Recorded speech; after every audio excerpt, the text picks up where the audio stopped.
Ya, selamat sore podcast Netizen Indonesia. Sore hari ini kita berjumpa kembali di segmen obrolan warung kopi di Asa Kopi Resto. Tidak seperti biasanya, kita hari ini akan mengangkat tema tentang emansipasi wanita sesuai dengan hari yang baru saja kita peringati, yaitu Hari Kartini. Dan sore hari ini kita kedatangan tamu yang seorang wanita muda, cantik, smart, dan juga berani keluar dari mainstream sosok wanita Bali. Oh iya nggak? Iya. Tapi maksudnya kayaknya Mas Asa lebih bisa ngasih tahu dulu apa yang dimaksud keluar dari mainstream sosok perempuan Bali. Oke. Jadi perempuan Bali itu dalam pandangannya seorang Asa tuh kayak gimana? Kenapa saya pada akhirnya dikatakan berani keluar dari sosok itu? Oke. Ini menarik nih. Menarik. Hostingnya gini ya, Ya. hostingnya tektokan Ya, ya. TikTok Saya aja. jadi host lagi ntar Oke. Mas Asa Boleh, lagi, boleh, gitu ya. boleh. Ya. Tapi alangkah baiknya sebelumnya saya kenalkan dulu. Ini adalah Dr. Kade Dwita Apriani SOS MIP. Dia adalah doktor wanita ilmu politik pertama di Bali dan lulus cum laude tercepat dari sejak tahun 1960 ya di UI ya.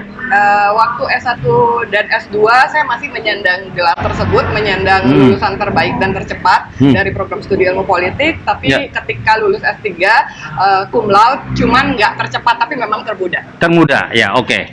Nah ini satu figur baru di Bali yang selama ini sangat jarang ada wanita Bali terjun atau menekuni ilmu tentang politik.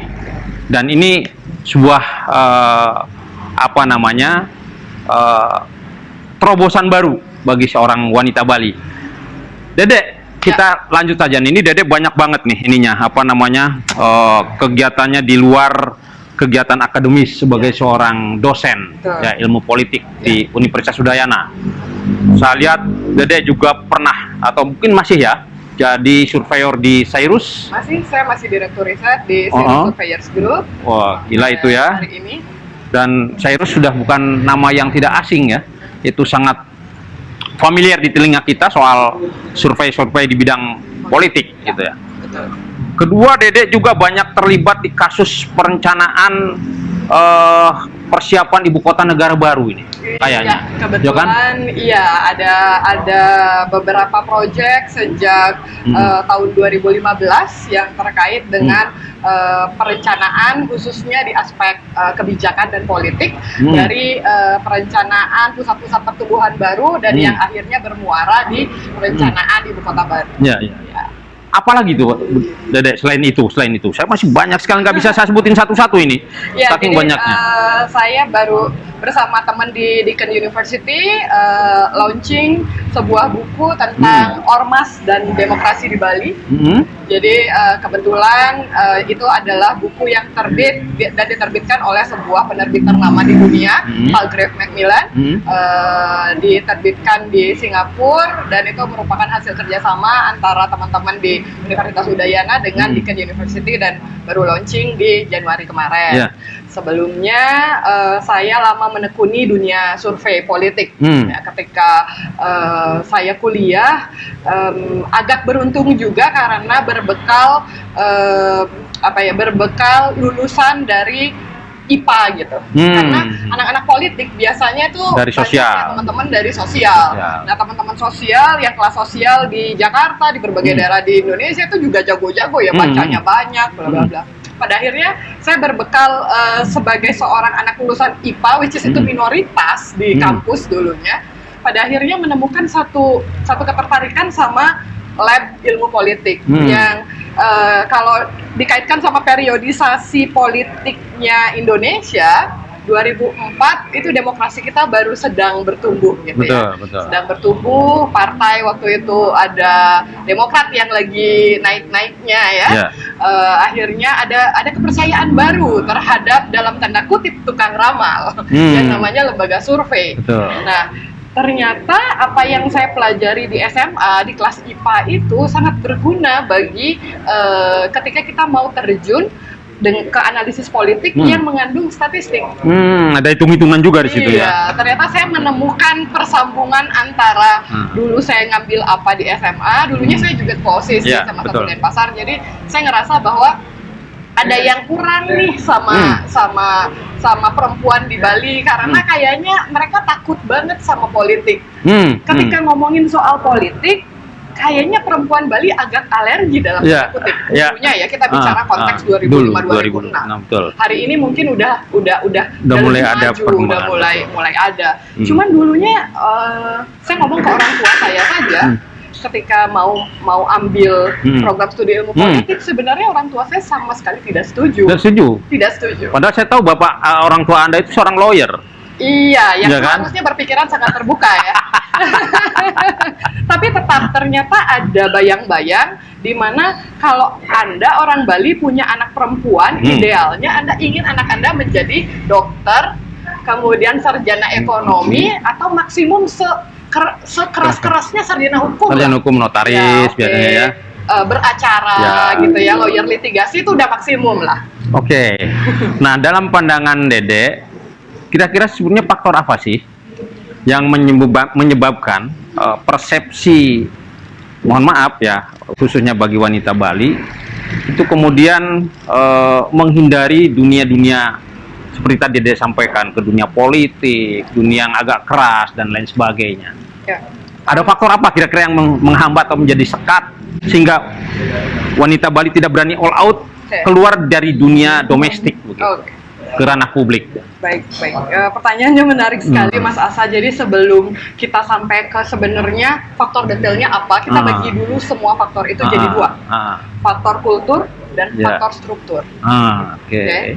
Ada faktor kultur masyarakat kita di Bali khususnya. Itu kalau kita lihat literatur internasional tentang perempuan Bali, mereka bilang bahwa perempuan Bali ini boleh dibandingkan sama perempuan-perempuan dari etnis lain. Kalau di internasional ataupun di Indonesia, orang bilang perempuan punya double burden, ya, punya beban ganda ketika mau masuk ke politik, karena ada urusan domestik di satu kaki, di kaki yang lainnya ada mau melangkah ke urusan publik, otomatis nggak bisa sejajar sama yang laki-laki. Beda cerita sama perempuan Bali. Perempuan Bali itu punya triple burden, bahkan ada yang bilang twin burden dari yang tiga dia punya. Satunya lagi apa? Selain urusan privat, urusan publik, urusan adat, Mas. Itu nggak bisa tergantikan. Kita lihat peran perempuan dalam adat dan bagaimana kemudian itu peran-perannya sangat menyita waktu dan tenaga. Saya nggak bicara bahwa perempuan Bali nggak boleh menjalankan ini, tetapi karena pertanyaannya adalah kira-kira hambatannya apa sih? Nah, itu satu faktornya. Kemudian di sisi lain, perempuan Bali itu sudah distigmatisasi gitu ya sebagai sosok yang membantu ekonomi keluarga, kemudian mampu mengurusi banyak hal ya, stigmanya demikian. Tapi begitu keluar ke ruang publik agak sulit. Tapi yang terkenal dengan perempuan Bali itu kerja keras loh, bekerja keras. Betul. Kalau itu saya sepakat. Di manapun saya berada di luar Bali, mereka akan selalu bertanya, supervisor kamu orang mana gitu? Supervisor Anda, supervisor saya perempuan dan Bali. Dan orang bilang, oke, dia pasti pekerja keras. Ada stigma seperti itu, betul. Saya setuju. Tetapi balik lagi ke kenapa sih perempuan Bali enggan berpolitik? Kita sekarang kalau ngelihat numbers, ngelihat angka gitu ya, jumlah perempuan yang jadi ranking 1 di kelasnya tuh lebih banyak daripada laki-laki. Tetapi kita lihat jumlah perempuan yang jadi Kelian Banjar, jumlah perempuan yang jadi bendesa adat itu hampir tidak ada, walaupun belakangan sudah mulai ada kepala desa perempuan terpilih dan segala macam. Tetapi sangat lama jumlahnya ini sangat kecil. Dipengaruhi apa? Dipengaruhi budaya patriarki kita, bahwa yang dianggap krame di Banjar itu adalah laki-laki. Pada akhirnya mereka tidak terbiasa untuk menyuarakan apa yang mereka pikirkan. Perempuan Bali itu tidak terlatih mengartikulasikan apa yang ada di dalam hati dan pikirannya. tidak berani otonom gitu ya. Iya, ada hambatannya juga ditambah sama ketidakterlatihan. Pada akhirnya dikasih kuota 30% perempuan disuruh maju jadi anggota DPR. Nah, di sana ditambah dalam tanda kutip dienyek lagi ya, lah perempuan bisa apa sih dengan budaya patriarki yang semacam itu gitu. Jadi hambatannya sekali lagi bukan dari satu faktor saja, tetapi dari banyak sekali faktor, dan salah satunya yang cukup besar itu adalah faktor kultur patriarki dan juga faktor struktur masyarakat yang memang kita dapati sudah seperti itu. Nah, tapi kalau dalam pengamatan Dede nih, dalam beberapa tahun ini kan sudah mulai muncul figur wanita Bali yang berani keluar dari ranah domestik ya. Di Buleleng saya kalau nggak salah itu ada 7 anggota DPR dari perempuan. Ya, kemudian yang jadi bupati juga sudah mulai. Sepengetahuan saya Jembrana pernah, Karangasem. Bupati Tabanan sama Tabanan, Jembrana. Tabanan sama Karangasem. Ya. Tabanan, Nah, dari pengamatan Dede itu kira-kira ada apa yang mendorong mereka kemudian sudah mulai berani keluar itu? Dari konteks yang saya ceritain tadi kan butuh dorongan luar biasa sebenarnya. Butuh ada breakthrough dari gimana sih caranya. Nah, perempuan-perempuan Bali yang pada akhirnya menjadi pemimpin seperti kepala daerah, anggota DPR, kalau kita kalkulasi jumlah mereka didominasi oleh perempuan-perempuan yang memiliki yang disebut sebagai male power relation. Jadi ada relasi kuasa antara laki-laki kuat di belakangnya dengan si perempuan yang pada akhirnya berhasil menduduki kursi dari hasil ranah elektoral. Jadi itu belum 100% merupakan hasilnya. Tapi bagi teman-teman penggerak atau aktivis perempuan, ya udah kita penuhi jumlahnya dulu, soal kualitas kemudian kita bisa upgrading seperti itu. Nah, makanya sekarang belakangan muncul riset-riset di tingkat nasional termasuk di Bali juga. Apakah memang jalan pintas untuk mengadakan perempuan di ranah kekuasaan ini harus lewat male power relation dulu? Nggak bisa ya perempuan muncul dengan pemikirannya tanpa sokongan male power relation itu agaknya sulit di kultur dan struktur yang seperti Bali gitu. Tetapi bisa nggak sih ke arah sana? Bisa. Kalau kita lihat teman-teman yang generasi muda sekarang ya, millennials, kemudian generasi Z, mereka udah mulai melihat dunia di luar kultur dan struktur yang biasa dicekoki ke mereka. Jadi mereka bisa punya pemikiran yang lain gitu, Mas. Ada nggak pengaruh dari gerakan feminisme ya, baik di tingkat global maupun nasional, bahkan di tingkat lokal? Sekarang saya lihat advokasi dari kelompok-kelompok perempuan itu juga sudah mulai masuk ke desa-desa. Nah, kira-kira apakah itu ada pengaruh juga? Tentunya untuk satu kebijakan terkait sama kuota perempuan itu kan juga sebenarnya tidak bisa dilepaskan atau dinafikan dari gerakan perempuan ya. Itu perempuan harus masuk ke struktur, itu yang digalakkan. Pada akhirnya teman-teman aktivis perempuan, ini gimana ya caranya? Mendorong kuota 30% perempuan, mendorong zipper system, perempuan harus dimasukin, nggak boleh ditaruh di nomor urut sepatu, harus setiap 3 itu ada perempuannya 1, setiap 3 ada perempuannya 1 gitu.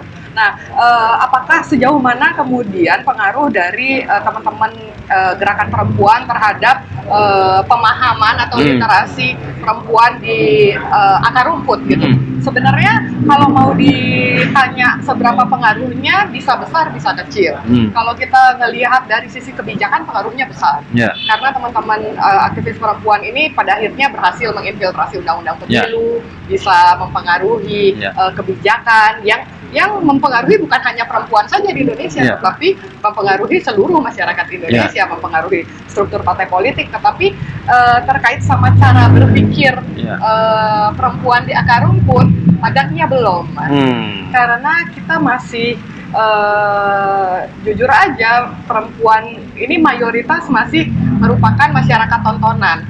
Mereka masih didominasi dengan citra konsumsi, dapur, mall, belanja, perempuan, ya kan? Sementara urusan publik laki-laki.